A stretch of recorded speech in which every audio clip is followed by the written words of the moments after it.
ここは室町台の跡です。室町台というのは足利幕府が自分たちの将軍の住んでいた場所、そしてまた幕府が政治を行っていた場所です。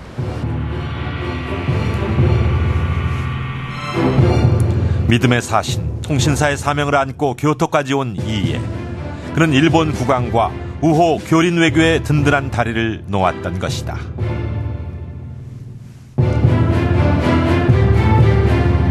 리게は4回、京都までやってきて、で足利将軍の人々、将軍家の人々と会って、そして国家と国家の関係で、いい関係を結ぼうということに努力した人ですね。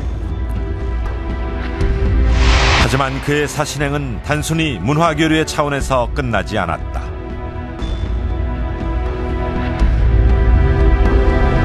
그는 일본의 정치 상황과 세력 다툼의 판도를 면밀히 파악했고 군 장비의 수준과 특장점을 눈여겨보고 조정에 건의했다. 또 주변 정세를 바탕으로 앞으로 닥칠지 모를 변란에도 늘 대비할 것을 강조했다. 일본에서 보고 들은 지식을 토대로 대일 정책을 수립하는 데 크게 기여하였습니다. 특히 세종 10년의 사형에서는 일본 국내의 외구의 분포, 규모, 계통 등을 분석하여 이를 토대로 외구 대책을 수립하는 데 많은 영향을 주었습니다. 일본과 멀리 유구국까지 돌아보고 온 그가 특히 세심하게 구상한 것이 있었다. 그것은 바로 조선 수군의 실력과 수준을 높여줄 군선의 문제였다. 이에는 기존 군선의 건조 방식은 물론 군선의 활용과 전법까지 구체적으로 연구해서 조정에 하나하나 건의했다.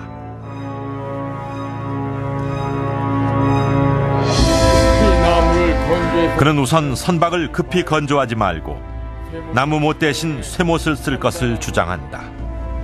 또 검선에는 한자가 되는 창과 칼을 배전에 벌려 꽂아서 외선에 대비하고 비거도선은 전함 위에 실어서 움직여야 한다고 건의했다. 상황 시절부터 우리의 군선이 외인의 것에 못 미쳐서 고민이었는데 좋은 지적이다. 이해의 의견을 그대로 따르라. 특히 그가 군선 중에서 주목한 것은 대형 전투선, 검선과 소형 전투선 비거도선의 활용이었다. 제작팀은 검선과 비거도선의 실제 모양을 추적해보기 위해 고대 선박 연구소를 찾았다.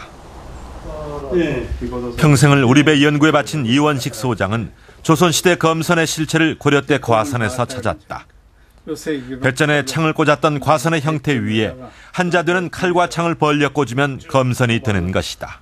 적들이 배에 이렇게 오르지 못하게끔 외국의 적들은 전투 방법이 배에 기어 올라와서 칼싸움하는 그러한 전술을 쓰기 때문에 지금 방패선에다가 칼을 한 3cm 정도예요. 한자 정도 되는 그런 칼을 꽂아가지고서 여러 군데 꽂아서 저기 그 방패선 오히려 올라오지 못하게끔 그렇게 하게 죽었습니다. 그렇게 얘기하는데 그것은 이제 검선이라고 그랬어요.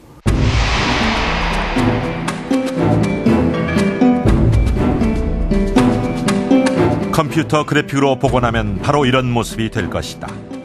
배 가장자리에 한자되는 칼을 꽂은 검선의 모습이다.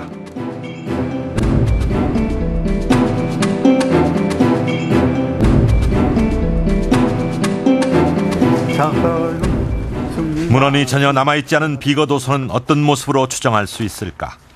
그는 유사한 모습을 앞부분이 뾰족한 일본 배에서 찾는다. 이게 더 정확하죠. 이 앞에서 이렇게 삐죽하게 돼 있고 옆에서 왔을 때 이렇게 이제 삐죽하게 돼 있고 이런 걸 붙였으니까. 근데 그 전에는 이 물의 저항이 없어지면서 물을 가르고 나가거든요. 넓적한 배는 물을 밀리고 나가고 그래서 속도가 좀 빠르죠.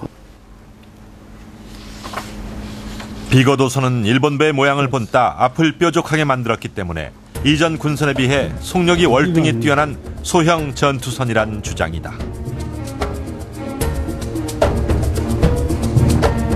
비거도선, 말좀 코로 만든 것이 이 배의 형상하고 이제 똑같습니다. 그렇다면 비거도서는 일본 배와 얼마나 유사할까? 국내엔 존재하지 않는 일본 배의 모습을 추정해 볼 수 있는 하나의 실마리를 찾았다.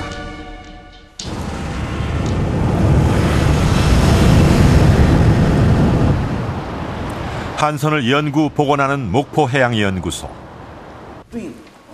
이곳에서 작년 흥미로운 복원 결과를 내놓았다. 1991년 진도 벽파리 뻘밭에서 발굴한 통나무배. 이 통나무배를 복원하면서 윤곽이 보이자 새로운 사실이 드러나기 시작했다.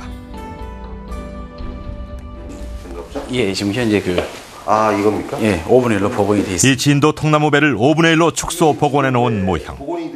이 모형을 만들면서 연구원은 중요한 단서들을 몇 가지 발견했다. 배 밑부분에 나란히 못자국이 보인다. 지금 현재 발굴될 당시 이와 같이 이것은 배에 외판이 덧붙여졌음을 추정케 한다. 외판이란 부재가 잔존하고 있다는 걸 알고 또 발굴 당시 용도 미상이었던 이 외판을 복원하고 보니 볼을 끼우는 사각형의 홈이 나타났다. 연구해서 보니까 거기서 또 하나의 홈. 이 홈에 끼워진 보는 통나무배의 넓이를 정해주고 단단하게 지탱해주는 역할을 했다. 이 사각형 홈이 발견되는데 이 홈이 이 배에 넓이를 더해주고 그 위에 단간지주가 서고 그 사이 돛대가 서게 된다. 횡량이 설치가 되고 그런데 두 개의 단간지주가 발견됐는데 이상한 점이 있었다.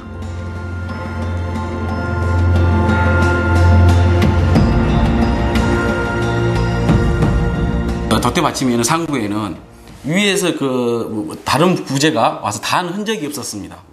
그래서 오히려 돛대가 좀 그 받침대보다 위로 좀 상당히 더 위에 떨어져 있지 않았나 그런 것을 추정해 볼 수가 있습니다. 떨어져 있다는 거는 이 돛대가 좀 움직일 수 있는 그런 여력이 있다는 거죠. 그렇죠. 돛대를 항상 접었다가 세울 수 있는 이런 구조라고 볼 수 있습니다. 단일재로 된 통나무배 구조. 그런데 그렇게 돛대를 접었다가 세울 수 있는 구조는 13, 14세기 일본 배의 모습에 있었던 것이다. 지금 돛대를 잡아주는 받침 구조입니다. 네. 즉 해안 시대에서 가마쿠라 시대에 사용되는 배 구조하고 좀 흡사하다고 볼 수가 있습니다. 복원 과정에서 이 통나무배는 13, 14세기 소형 일본 배에 훨씬 가깝다는 결론이 제기됐다. 이 일본 배 모형처럼 우리의 비거도선의 모습도 이런 날렵한 모양새가 아니었을까. 이런 모습으로 만들어진 비거도선은 이의 건의대로 전함의 꼬리에 달지 않고 배 위에 싣고 가다가 좁은 해협을 만났을 때는 이런 식으로 전함 밖으로 배를 내려 작은 배끼리 추격전을 했으리라 짐작된다.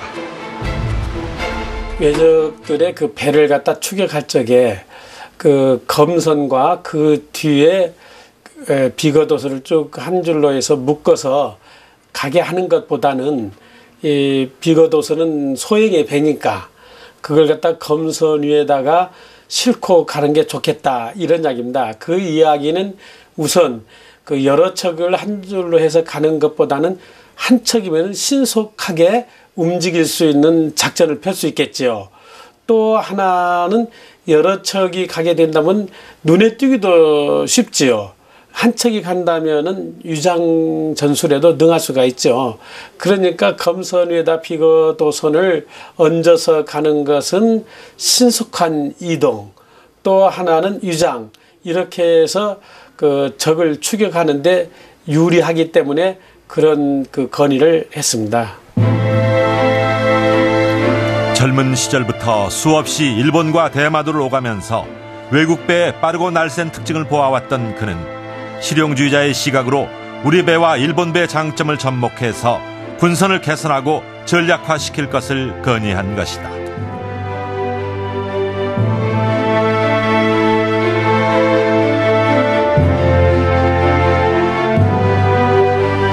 이에는 70살 노구의 몸으로 마지막 사신행을 청한다.